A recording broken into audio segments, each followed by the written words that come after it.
Guys, it's Eddie and today I am back with another movie review for you all. I just want to quickly say I finally have an adequate background.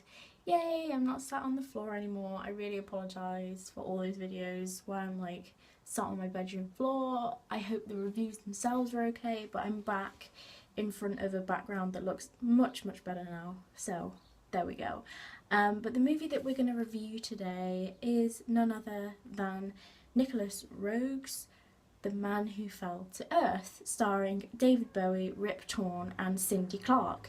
Now, this movie follows Thomas Jerome Norton, an alien who came to Earth from his planet in search of water so that he could take it back to his planet and save it because it's dying. And he ends up using his, otherworldly knowledge of technology to create a huge corporation that would be able to finance and achieve it. But in doing so, he meets a girl called Mary Lou and he falls in love with her. And it sort of shows him getting far more tied to Earth than he expected. I thought it was a very weird, obviously, but really wonderfully artistic and beautiful film. I mean, it's a cult classic by today's standards, and you can certainly see why. I think the mood of the film is very different, and it takes you in directions that you don't expect. For example, the sex scenes are nearly always kind of really frantic and sort of violent and feverish, rather than sort of sensual and sexy, and that's just one example of the way this movie sort of subverts your expectations of it. It follows this trail of Tommy's life while he's on Earth, and the way that the story unfurls, it sort of is portrayed through quite quick, quite successive jumps in time that sort of give you this idea that everything is happening very quickly for Tommy, but the world is passing in sort of normal time, and the extent to which he's, like, the length of time he's been on Earth becomes clearer to you as the movie goes on, because there are quite rapid jumps in stages of his career, in the stages of him, getting into this position where he's the owner of this huge corporation, and he's on his way to being able to take the water back to his planet. But at the same time, we see the characters that he meets aging, rapidly around him, but he stays completely the same. So there's this element of, him being the centre of everything and sort of him affecting everything, and, other characters having to live their lives around him. And I thought David Bowie's performance, now I'm a huge David Bowie fan, I love his music, and I was incredibly upset when I heard that he passed away last year, because he's really one of my favourites, my all-time favourites. And I think in this film there was a great sort of distant, vague essence that we got from David in this performance that fit perfectly with this enigmatic character, that gets more sort of affected, and the ways of human life become sort of more integral to him as he carries himself through the movie, and he sort of gets bogged down and he ends up having to stay, especially when spoilers obviously, but so be careful, turn it off if you don't want spoilers. I should have said that at the beginning, but he gets intercepted by the government and stuff like that, and you just see him spiral downwards into this very human way of living, drinking a lot and stuff like that. So you get sort of poisoned by the way of human life more and more as it goes on, but you still get this very sort of, I don't know, unearthly essence from David Bowie, which is perfect. Obviously he's playing an alien, and I do think no one better would have played this character. I mean, visually he was perfect as well, because as we all know, David Bowie has this very sort of ethereal, beautiful quality about him when he wants to, and I think to play someone like Tommy, you needed that. You needed that sort of mysterious, character vibe, you know, where did he come from? Clearly outer space. I don't think David Bowie actually was from this world anyway, so it's perfect. Now again, spoilers, but it sort of, this film ends the way it begins, which is in complete mystery of what's going on. You have no idea. Like, it starts off, it doesn't tell you anything.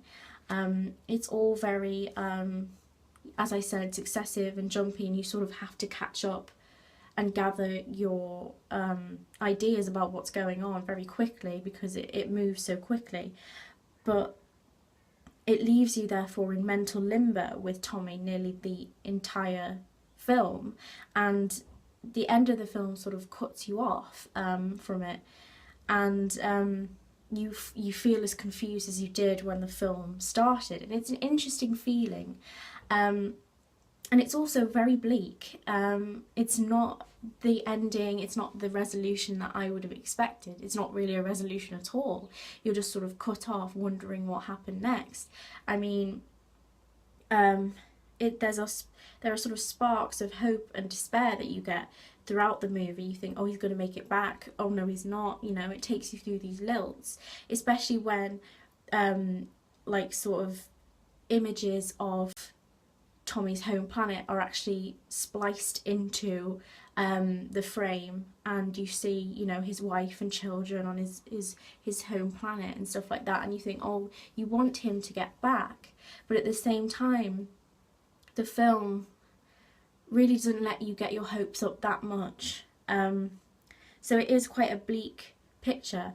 But speaking of those flashbacks to his home planet, they are incredibly beautiful, I thought they were, you know, they really impressed upon you this sense of loneliness and isolation, but at the same time they were very strange and beautiful and wonderful, and I thought it was visually beautiful. Another thing that I thought was great was the transformation of David to look like an actual alien when he revealed himself to Mary Lou as his true form. I thought that was a great piece of cinema.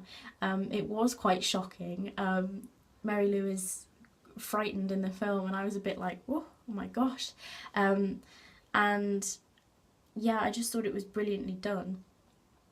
And this film is certainly weird, but it's weird in a way that you still end up caring about these characters. It's not so weird that it removes you totally from the piece. It's still like artful and visually, you know, a masterpiece, but at the same time that doesn't take you away from loving these characters in their own way. And I think what I also liked was this at first very tentative, but in the end sort of wild and frantic chemistry between Mary Lou, Cindy Clark, and Tommy. I thought it was wonderful to watch on screen. Her character annoyed me slightly, I'm not going to lie. She's just kind of a bit whiny, but you can't deny that some of the moments that they had on screen together were really special, and I thought together they acted wonderfully and they had a fantastic chemistry. So this film really does keep you in the dark for a good portion of it.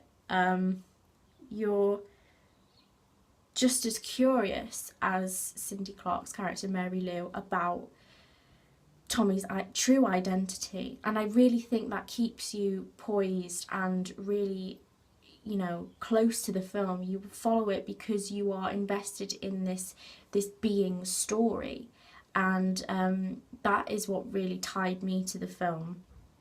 And yes, the ending was a little bit disheartening, but it was an interesting way, and not a very cliche way, to end it, and I thought that was incredibly interesting.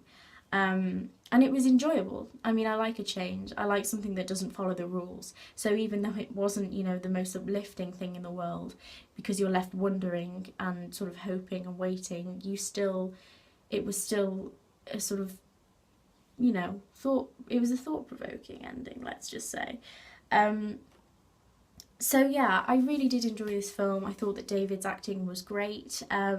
there was a lot of speculation because this was the time in his life that was the darkest point of his like drug abuse, that he was, the reason why he looks so distant on on film is because he was taking copious amounts of drugs at this time. But the actress Cindy Clark said disputed this.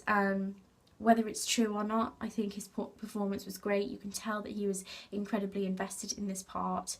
And you can't deny that he's an incredible artist. And it was just wonderful to see him doing something different and doing something that you could tell he was really passionate about and that he loved, and I think it pulled off.